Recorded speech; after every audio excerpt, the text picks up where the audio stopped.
Imaginez un livre qui traverse les siècles comme un cri, un avertissement, une promesse. L'Apocalypse n'est pas un récit ancien destiné à effrayer les âmes crédules, c'est une révélation brûlante qui parle directement à notre époque. Dès la première ligne, nous sommes saisis, révélation de Jésus-Christ, que Dieu lui a donnée pour montrer à ses serviteurs les choses qui doivent arriver bientôt. Apocalypse chapitre 1, verset 1. Ce livre dévoile ce qui se cache derrière les apparences, ce que nos yeux modernes, distraits par le bruit du monde, refusent parfois de voir. Les visions de Jean sont comme un miroir. Elles reflètent les luttes, les espoirs et les dérives de notre civilisation. À travers les flammes, les trompettes et les sceaux, l'Apocalypse s'adresse à nous, aujourd'hui. Ce texte n'est pas une énigme pour initier. Il est un appel pressant à réveiller nos consciences endormies. Ce que l'Apocalypse révèle sur notre époque n'est pas seulement troublant, c'est vital à entendre. Il nous guide à travers les ténèbres pour retrouver le chemin de la lumière et de l'espérance.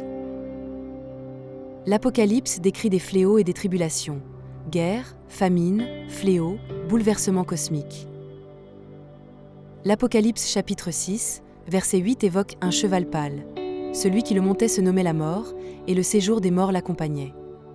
Ces images troublantes résonnent avec nos crises, pandémies, conflits, changements climatiques.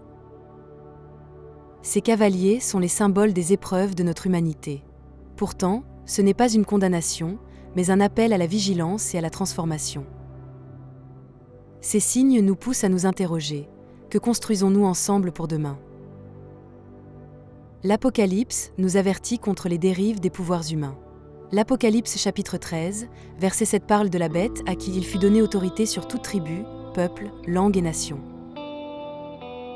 Cela évoque le danger des régimes totalitaires et des systèmes qui écrasent la dignité humaine. Notre époque connaît des tentations semblables, surveillance généralisée, manipulation des foules, domination économique sans frein. Ces passages nous rappellent l'importance de défendre la liberté, la justice et la vérité, même face à des systèmes qui veulent s'imposer comme des absolus. Babylone, dans l'Apocalypse chapitre 18, verset 3, est décrite ainsi: « Toutes les nations ont bu du vin de la fureur de son impudicité ». Babylone symbolise une civilisation séduite par le luxe, l'orgueil et l'oubli de Dieu. Aujourd'hui, cette image nous interroge sur notre rapport à la consommation. Elle nous pousse aussi à réfléchir aux richesses et aux inégalités croissantes. Le texte biblique ne condamne pas les biens matériels en eux-mêmes, mais l'idolâtrie qui nous fait perdre l'essentiel. L'amour du prochain, la justice, la modération, voilà ce que l'Apocalypse veut raviver.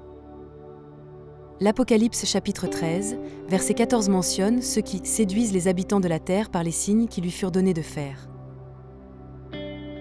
Notre époque, saturée de messages, d'images et de discours contradictoires, ressemble à ce tableau. Les fake news, les manipulations idéologiques et la perte des repères mettent en péril la recherche de la vérité. L'Apocalypse nous invite à la vigilance et au discernement. À travers la prière, l'étude et la réflexion, nous sommes appelés à reconnaître ce qui est juste et vrai. Le défi est grand, mais la lumière de la sagesse divine nous guide. L'Apocalypse révèle un combat invisible qui traverse l'histoire humaine. L'Apocalypse chapitre 12, verset 7 décrit: « Il y eut guerre dans le ciel. Michel et ses anges combattirent contre le dragon. » Ce combat symbolise la lutte entre le bien et le mal qui se joue dans nos consciences. Nos sociétés et nos choix quotidiens sont aussi concernés par ce combat. Aujourd'hui encore, nous sommes invités à choisir la lumière, à résister aux tentations d'égoïsme, de haine, de violence. Ce combat n'est pas à craindre, il est celui de l'amour plus fort que le mal. L'Apocalypse chapitre 14, verset 12 nous enseigne: « C'est ici la persévérance des saints qui gardent les commandements de Dieu et la foi de Jésus. » Notre époque, marquée par l'incertitude, appelle à cette persévérance. Face aux épreuves, aux injustices, aux doutes, l'Apocalypse nous encourage à tenir bon dans l'espérance.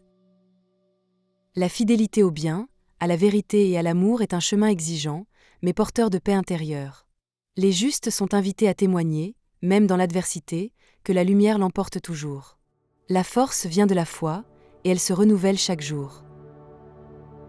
L'Apocalypse chapitre 8, verset 7 décrit des désastres. Le tiers de la terre fut brûlé, le tiers des arbres fut brûlé, et toute herbe verte fut brûlée. Ces images évoquent aujourd'hui les défis écologiques, incendies géants, sécheresse, fonte des glaces. Notre époque entend le cri de la création blessée. L'Apocalypse ne nous parle pas pour nous effrayer, mais pour nous alerter.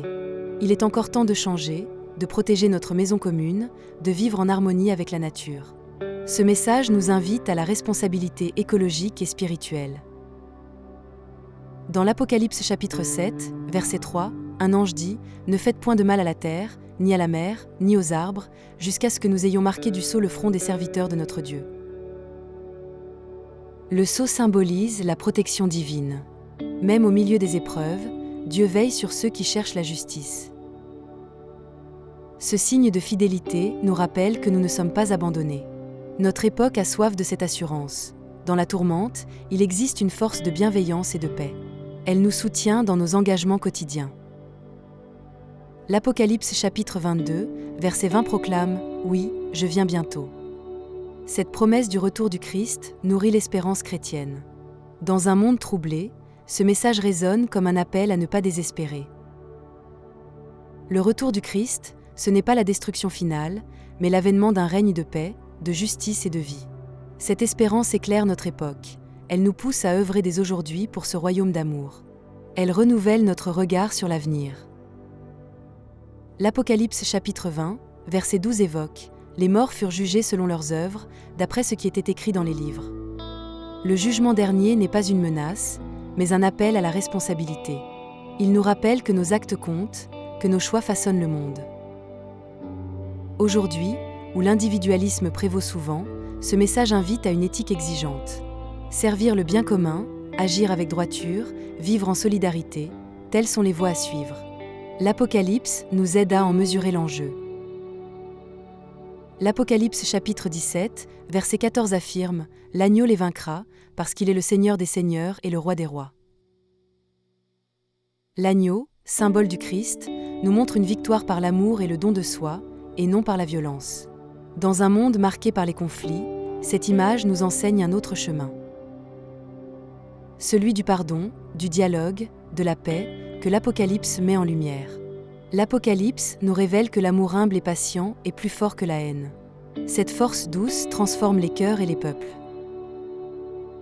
L'Apocalypse chapitre 21, verset 2 décrit « Je vis descendre du ciel, d'auprès de Dieu, la ville sainte, la nouvelle Jérusalem. » Cette vision d'une cité de paix et de lumière symbolise le projet de Dieu pour l'humanité, un monde réconcilié, juste, fraternel.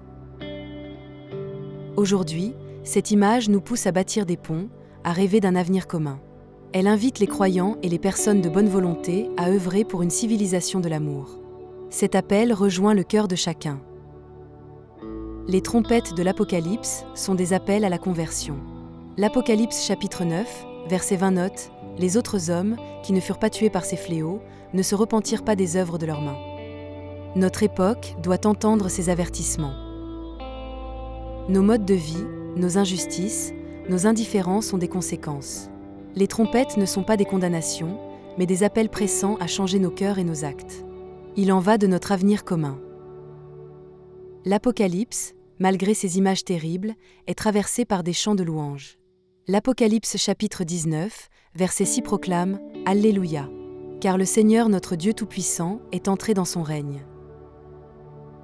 Ces chants nous rappellent que, même dans l'épreuve, la foi ouvre à la joie et à l'espérance. Notre époque, parfois désenchantée, a besoin de retrouver ce souffle.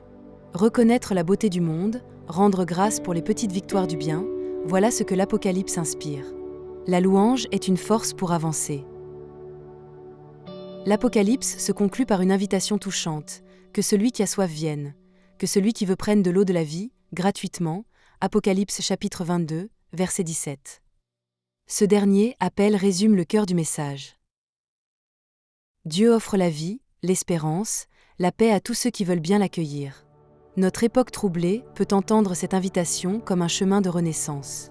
Choisir la confiance, la fraternité, la lumière, et ainsi contribuer à un monde plus beau.